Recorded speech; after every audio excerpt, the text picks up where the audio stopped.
Hey everyone, welcome back to the Evil Within. I left the save room, and then I doubled back, and then this guy came out the vent. He's on fire! He doesn't care. Alright, well, it looks like he's dead now. So I was talking about single-player games versus multiplayer games, and I think I started rambling a bit last episode, so apologize if I cover new ground, or grounds I've already covered again. But basically, I think as production costs have gone up, I don't know if I want to jump down in there. I really don't know. I think, you know, games have gotten more expensive over the years. Which, with higher production costs, like, I think we get, like, in some senses, like, higher quality games. Like, you look at, like, The Evil Within compared to, like, any Nintendo game. And I'm going to take this game over any Nintendo game almost every day of the week, right? Like, you got, like, atmosphere, you got voice acting, you have all these great things going on for it. Okay, that's what I thought I'd jump down. But, like, the amount of money to make this versus the Nintendo game, I think, is much higher. So, and, like, once I'm done this game...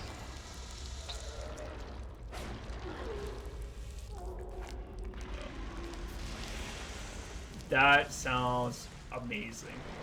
I'm looking forward to this. But the thing is, that once I play The Evil Within, like, I'm not going to be coming back to this game. Like, I'm like, oh, I've completed it, right? But the amount of time, effort, and energy made to make this game is quite a bit. And again, we're going to compare this to Starcraft II.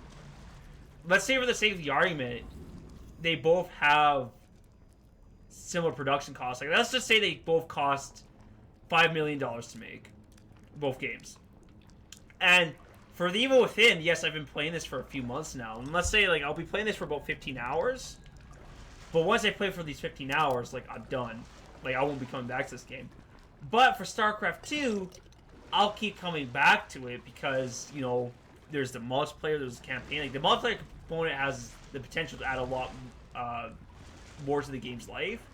And I'm not saying that this is the case for everyone, right? Like, some people might look at StarCraft II and just be like, I have little interest in playing this. Like, they won't even touch the multiplayer, and that's fine. But I think more often than not, and, like, not everyone's going to play this game for 7 years, but it might keep their attention for, like, say, like, a year or something longer. And I think that's true for a lot of... Can we?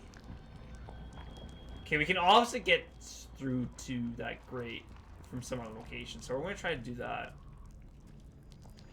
I think if you want... Maybe we're going to have to burn this body.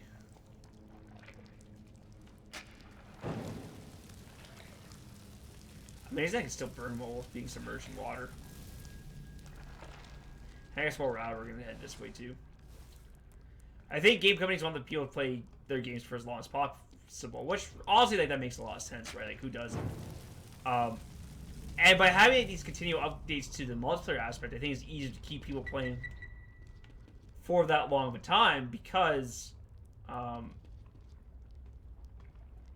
there's just new content, right? It'd be like DLC for The Last of Us. Like, they can make DLC, which would increase the longevity of this game because, like, okay, well, they actually did make DLC, so I might come back to play the DLC, but that's actually content they have to do. Whereas, like, for multiplayer, I think it's easier for them to make meaningful changes because, let's just say, like, The Evil Within was multiplayer. So I'm talking a lot about StarCraft II, but then I kind of come to the realization that maybe not everyone knows what that is. Or as I say, pretend The Evil Within was, like, had multiplayer, right? So let's just say, like, it was player versus player. So, with that in mind, like, I could always play a lot more The Evil Within because each match I played, it'd be like, oh dear, we're dead. Each match I played would be, you know, it'd be different because I'd play against a human and they'd be employing different tactics or whatever. So let's say I've been playing this for about, like, 6 months. And it's like, okay. But then they might say, well, here's what we're going to do is we're actually going to introduce a bunch of new balance changes to the game to make it more interesting. And I was like, oh, like, what does that mean? It's like, all they might do is they might say, okay, well, the handgun does twice as much damage now, and the shotgun does 30% less damage.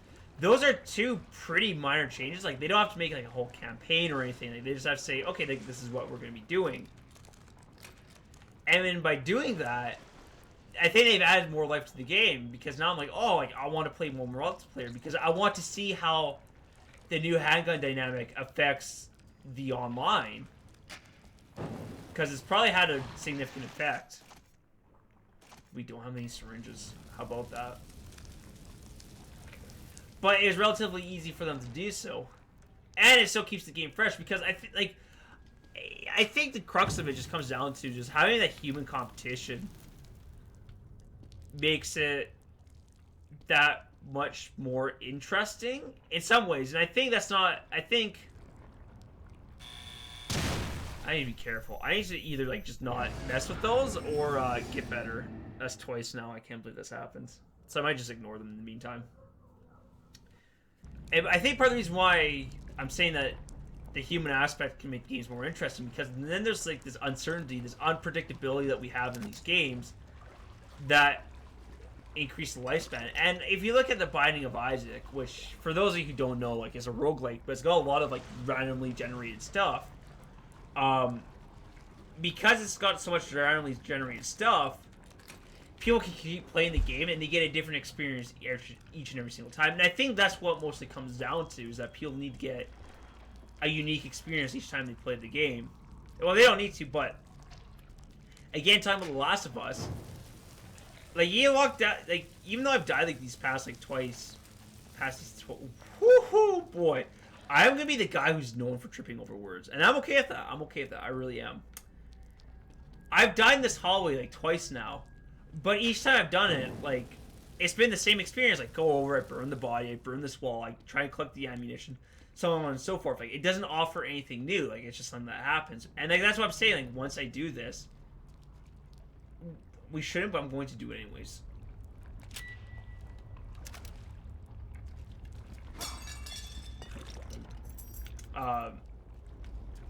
And once I beat this game, I don't think I'll be playing it for at least a long time.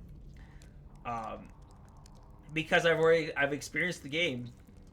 And that's why I think, you know, wrapping up the conversation to way earlier, I think this is part of the reason why the game developers don't make those big AAA titles anymore that are exclusively single-player experiences.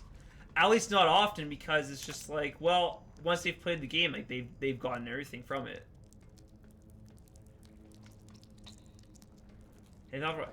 And you think about things like, say, like The Witcher 3, it's like, well,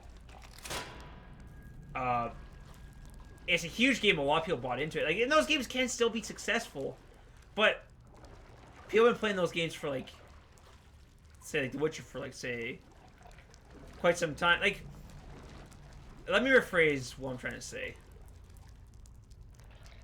I'll leave those bodies alone, I think. Those games can absolutely be successful, but I think it takes a lot harder, and they need to have, like, unreal sales figures. Like, yes, The Witcher 3, I think, was a commercial success, but everyone was talking about that game. It was like, wow, like, this game did really, really, really good. Whereas, like, you look at The Evil Within 2, from what I've heard, I haven't played it myself, supposedly it was a well-made game, but I don't think it got the sales figures it needed to recoup the costs. So, like, Bethesda, like, published this game, like, yes, it was good, but it wasn't mind-blowing like it had to be. Whereas I wonder for smaller titles, or sorry, for online titles, if there's a lower bar they need to hit in order for it to be successful. That's what I wonder. Because for me, like, I would imagine so, because then you have, like, microtransactions, and all of these other things. And that's why for, like, games as a service, like, I think that's why companies push to have microtransactions, because I think they're the most profitable things, because I can't really claim to know the answer to this, but I feel like the production of games have gone, like, the production costs of games have increased. So, but games themselves haven't gotten that much more expensive. Like, so for The Evil Within, like, I picked this up for $20 thanks to a Steam sale, like, and that's insane. And yes, it's an older game, but even if you look at The Evil Within 2, that probably went for $80, and in Canada at least, we've been selling games for $80 for quite some time. But if the production costs increase, then, like, the game needs to do very well to recoup those costs. Whereas, like, you look at Starcraft, because it has microtransactions, or any other game that has microtransactions, I only talk about Starcraft because that's what I know. I already bought the game for, like, say, $100 because I bought the collector's edition. So your average person will buy the game for, like, say, $40 or $60.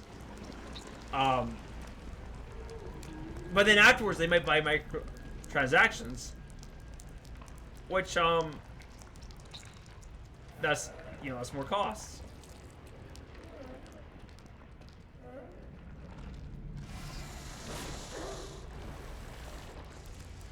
That's awesome. I'm happy that happens. Oh boy. Okay, well, I'm gonna end the episode here. So thank you all for watching. I'll see you guys next time. And I think I'll talk about more about microtransactions and DLC later on. But anyways, thank you all for watching. I'll see you guys next time. Bye.